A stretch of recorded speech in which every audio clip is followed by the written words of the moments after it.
فأنا ناصح لإخواني بالصدع بالحق تبيض وجوههم. السكوت في مسألة الحزبية يضرها، فاصدع بما تؤمر وأعرض عن المشركين.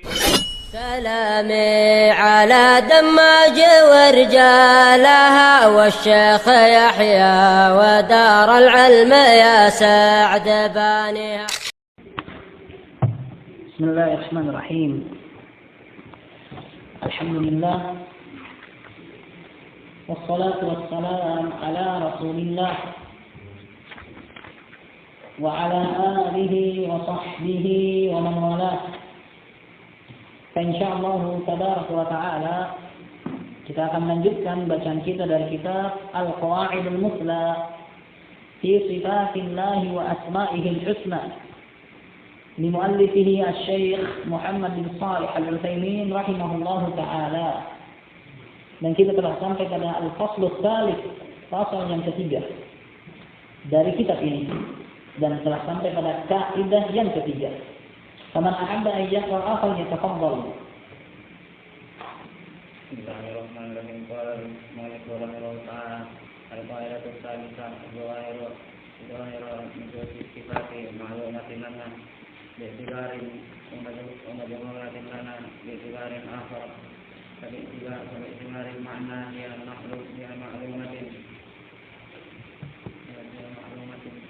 معلومة وباعتبار الكيفية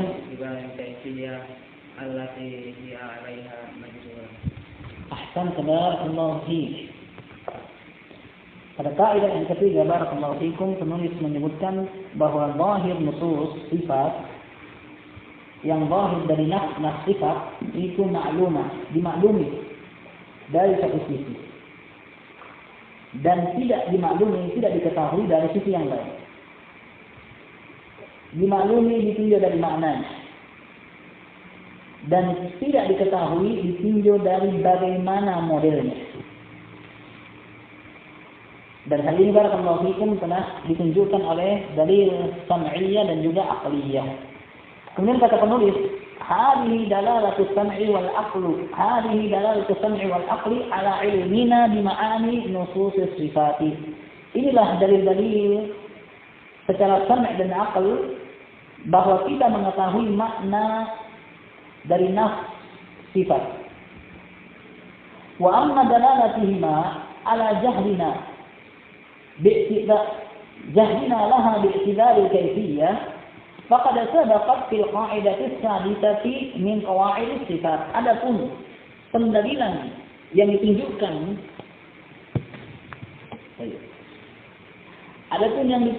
oleh nas al-kitab ataukah nas as-sunnah bahwa kita tidak tahu ditinjau dari model sifat tersebut telah berlalu pada kaidah ke-6 dari kaidah sifat. Apa itu kaidah ke-6? Yalzamu fi itsbati sifati at-takhalli min mahdhuraini 'azinaini. Harus begitu menetapkan sifat terbebas dari dua hal terlarang yang besar. Apa itu? At-tamthil wa at-takyif. Harus terbebas dari membagaimanakan sebagaimana terbebas dari menyamakan. Kenapa di situ dibahas bahwa tidak pernah seorang pun dari kita yang tahu Allah dan lihat Allah secara langsung, maka tidak mungkin kita menggambarkan Allah seperti ini, seperti itu. Sebagaimana barakallahu fikum, dalil-dalil menunjukkan bahwa tidak ada yang sama dengan Allah, sehingga kita tidak boleh menyamakan Allah dengan sesuatu. Berdasarkan hal tersebut barakallahu fikum, maka makna kita tahu bahwa tangan artinya tangan, wajah artinya wajah. Tapi model tangan, model wajah itu kita tidak tahu. Ini yang dibahas pada kaidah yang ke-6 dari kaidah sifat. Wa bihadza ulima butlanu madhhabil mufawwidah. Maka dengan hal ini diketahui batalnya, salahnya madhhab al-mufawwidah. Apa itu al-mufawwidah? Alladzina yufawwiduna ilma ma'ani nususis sifati yaitu orang-orang yang menyerahkan kepada Allah makna-makna dari nas tentang sifat. Begitu Allah mengatakan lima khalaqatu biyadayya, terhadap apa yang aku ciptakan dengan kedua tanganku. Kata mereka, tangan itu kita tidak tahu artinya. Lah, Allah katakan tangan, pokoknya artinya hanya Allah yang tahu. Tapi kan Allah katakan tangan, pokoknya jangan kau bahas itu tangan apa maksudnya. Kenapa? Hanya Allah yang tahu. Serahkan kepada Allah bagaimana tangan itu. Begitu Allah Taala mengatakan, tajri bi a'yunina, mengalir dengan mata-mata kami. Katanya mata, apa artinya mata? Pokoknya jangan kalian bahas artinya. Mata yang kalimatnya memang mata tadi, bukan mata. Lalu apa? Hanya Allah yang tahu. Serahkan kepada Allah. Ini yang dikatakan mufawwidah, orang-orang yang menyerahkan makna daripada nas sifat Allah Taala. Dan ini clear.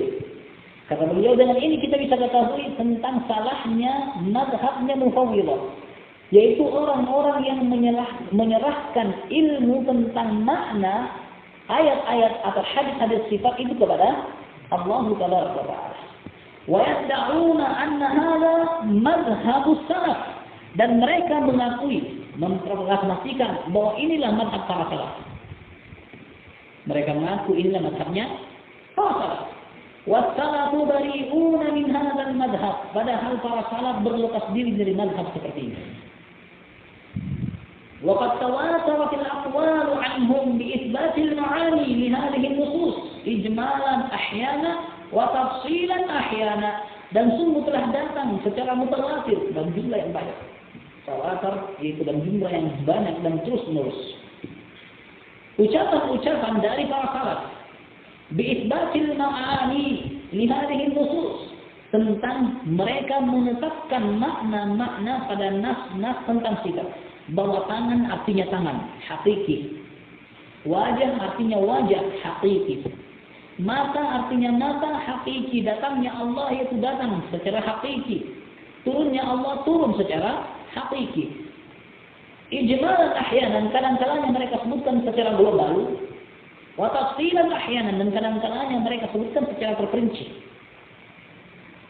Wa tafwidhuhum al-kayfiyah ila 'ilmi Allah azza wa jalla, dan bahwasanya para salaf itu menyerahkan kaifiyahnya itu kepada Allah azza wa jalla. Adapun bagaimana modelnya baru mereka serahkan kepada Allah. Bagaimana model wajahnya Allah? Hanya Allah yang tahu. Apa makna wajah dalam ayat wa yabqa wajhu rabbik, dan yang tersisa wajah Rabbmu? Ahlus sunnah para salaf mengatakan makna wajah ya wajah, karena Allah berbahasa dengan bahasa manusia, bukan bahasa planet, sehingga kita tidak mengerti. Tapi Allah berbahasa dan bahasa manusia, sehingga yang kita pahami kalimat wajah ya wajah. Bagaimana modelnya? Hanya Allah yang tahu. Ini tafwidul al-kaifiyah, itu yang boleh. Mazhab salaf tafwid, yaitu tafwid al-kaifiyah. Adapun tafwidul ma'ani, dengan artian tidak mau tahu apa arti dari kalimat tersebut, itu bukan mazhab salaf. Itu bukan mazhabnya para salaf. Sampai sini jelas? Baik. Sekarang tafwid ada dua. Tafwidul ma'ani dan tafwidul kaifiyah. Tafwidul ma'ani, yaitu memasrahkan maknanya kepada Allah, itu bukan mazhabnya para salaf. Kenapa? Karena Allah menurunkan Al-Quran dengan bahasa yang dipahami.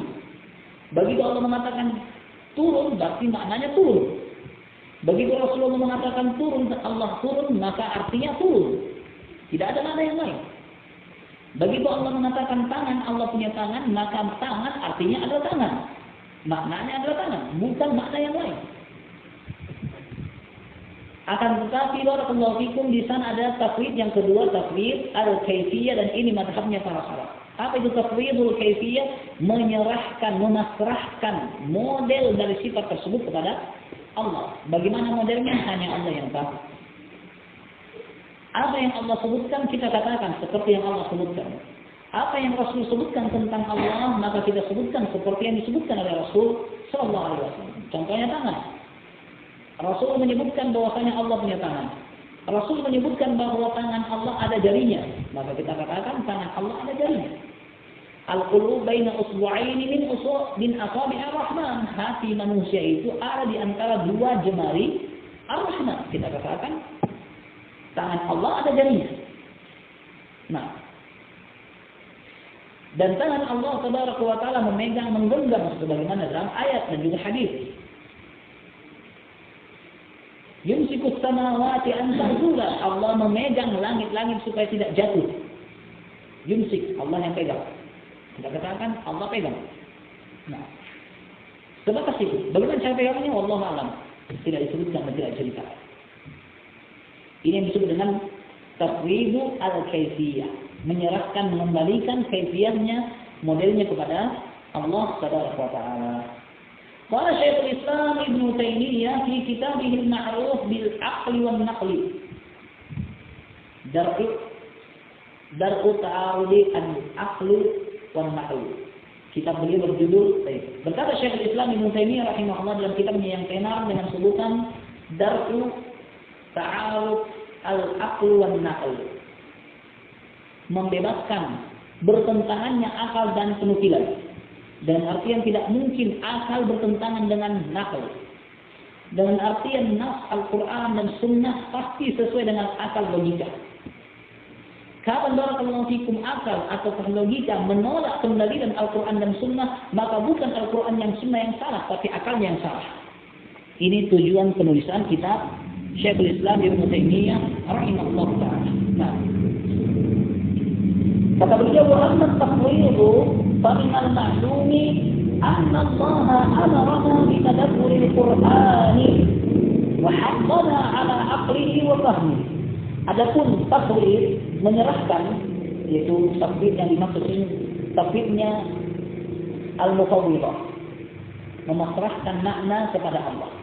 Kata beliau, adapun tafwid seperti itu, maka di suatu hal yang dimaklumi bahwasanya Allah memerintahkan kita untuk mentadabburi Al-Quran, wa haddana ala aqlihi wa fahmi, dan memberikan motivasi kepada kita untuk mengakali dan memahaminya.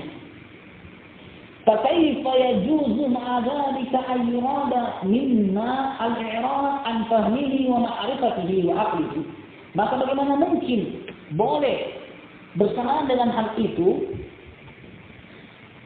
diinginkan dari kita berpaling dari mengerti maknanya dan mengetahui serta mengakalinya? Apakah mungkin? Begitu Allah mengatakan kitabun anzalnahu wa hada kitabun anzalnahu mubarakan liyadabbaru ayati, inilah Al-Quran yang kami turunkan berberkah untuk ditadabbur ayatnya. Kemudian yang Allah inginkan supaya kita tidak mengerti. Wajah, apa artinya? Tidak tahu apa itu wajah. Wajah. Kau bilang hari-hari wajah. Wajahmu cantik, wajahmu ganteng. Apa itu wajah? Tidak tahu apa artinya wajah dalam sifat. Tidak mungkin Allah memerintahkan kita mentadabburi ayat Al-Quran, kemudian di situ ada kalimat yang tidak boleh kita mengerti. Nah, ila anqal, sampai beliau mengatakan wahina idin, maka saat itu fayakunu ma wasafahu Allah bihi nafsahu fil Qur'an aw katsirun mimma wasafa Allah bihi nafsahu la ya'lamul anbiya ma'nahu. Kalau memang seperti itu, maka apa-apa yang Allah sifatkan dirinya dalam Al-Qur'an atau kebanyakan dari apa yang Allah sifatkan dirinya tentang dirinya tidak diketahui artinya oleh para nabi. Kalau memang kita ambil mazhabnya mufawwidah, maka kita akan katakan tajhilul anbiya, kita katakan bodoh para nabi. Kenapa? Nabi saja tidak mengerti apa itu makna wajah. Nanti mereka datang baru tahu. Apakah benar? Baik. Bal yaquluna kalaman la ya'qiluna ma'nahu. Melainkan para nabi itu mengucapkan kalimat-kalimat yang mereka sendiri tidak tahu apa artinya. Contohnya begitu Nabi alaihi salatu wasallam mengatakan, barakallahu fikum, yanzilu rabbuna tabaraka wa ta'ala. Rabb kita tabaraka wa ta'ala turun ke langit dunia. Kalimat turun tidak ada artinya. Nabi sendiri tidak tahu artinya. Benar? Apakah pantas untuk dikatakan seperti itu? Karena mufawwidah mengatakan sifat-sifat ini tidak boleh kita tahu maknanya. Lalu apa maknanya? Hanya Allah yang tahu. Kalau begitu kebanyakan hadis Nabi adalah kalimat yang kosong dari makna. Kebanyakan dari ayat-ayat adalah ayat-ayat yang tidak diketahui maknanya, dan tentu ini bertentangan dengan hikmah Allah tabaraka wa taala. Qala wa ma'lumun, dan dimaklumi anna hadha qadhun fil Qur'an wal anbiya, ini adalah bentuk cercaan terhadap Al-Qur'an dan juga para nabi.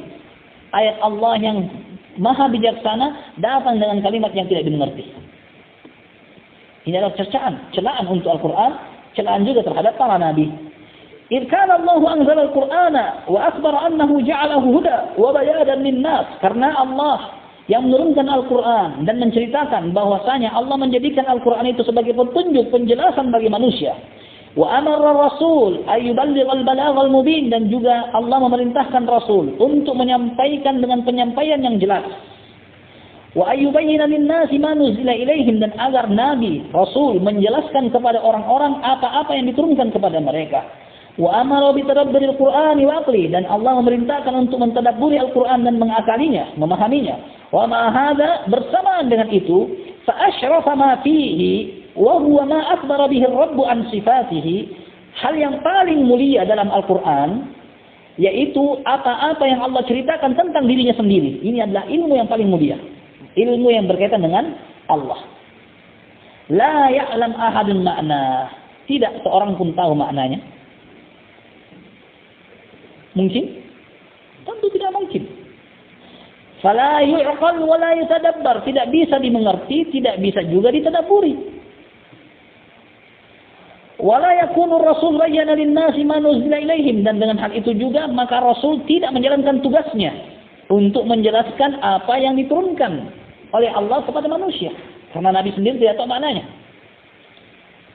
Wala ballaghal balaghal mubin, dan Nabi tidak menyampaikan apa yang menjadi risalah dengan penyampaian yang jelas.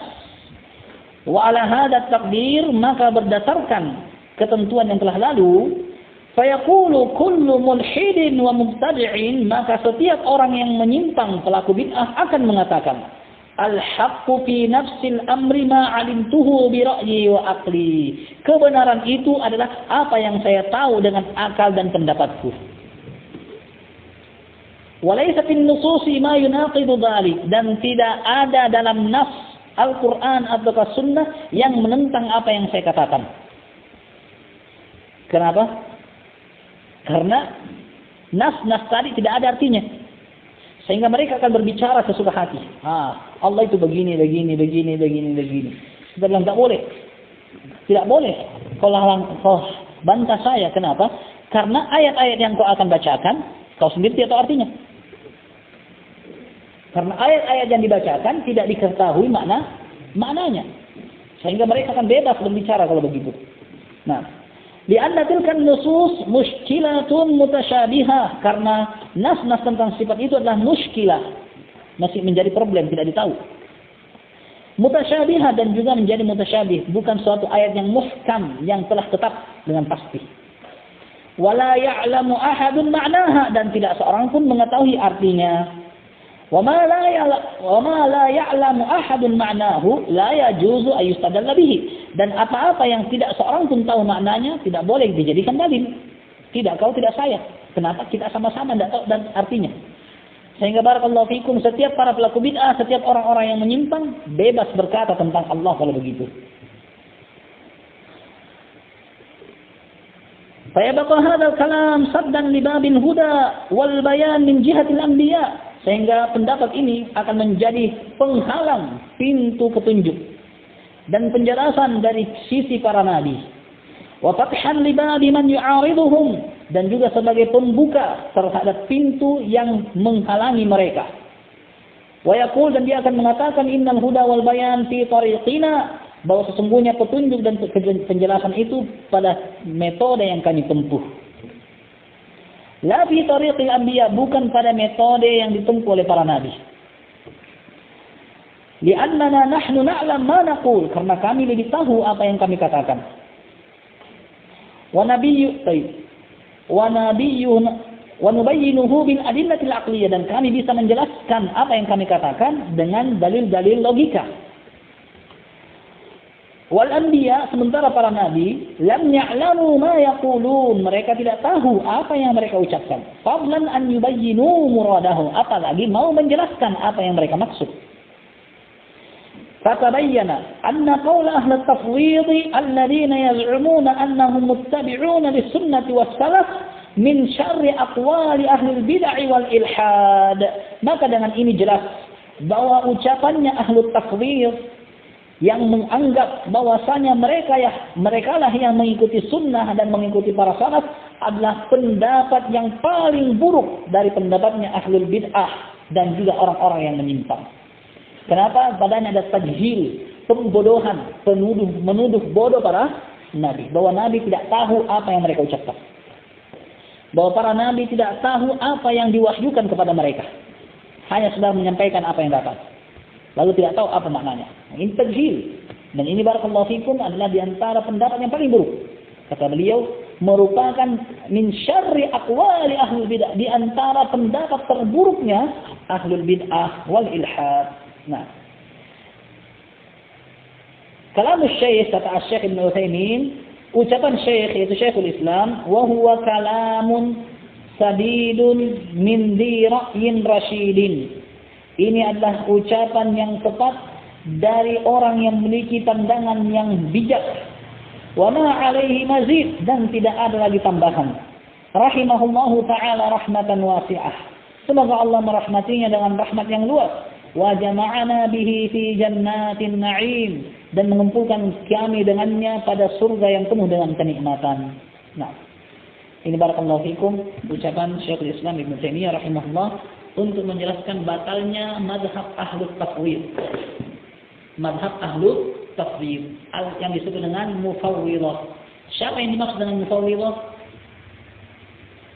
Nah, yang kita bahas ini, siapa itu mufawwidhah? Orang yang menyerahkan makna kepada Allah dan mengatakan makna dari nas sifat tidak ada yang tahu kecuali hanya Allah. Jadi serahkan saya kepada Allah. Dan ini adalah pendapat yang paling buruk. Ini adalah ucapan paling buruk dari ucapannya ahlul bid'ah. Allah Subhanahu wa taala.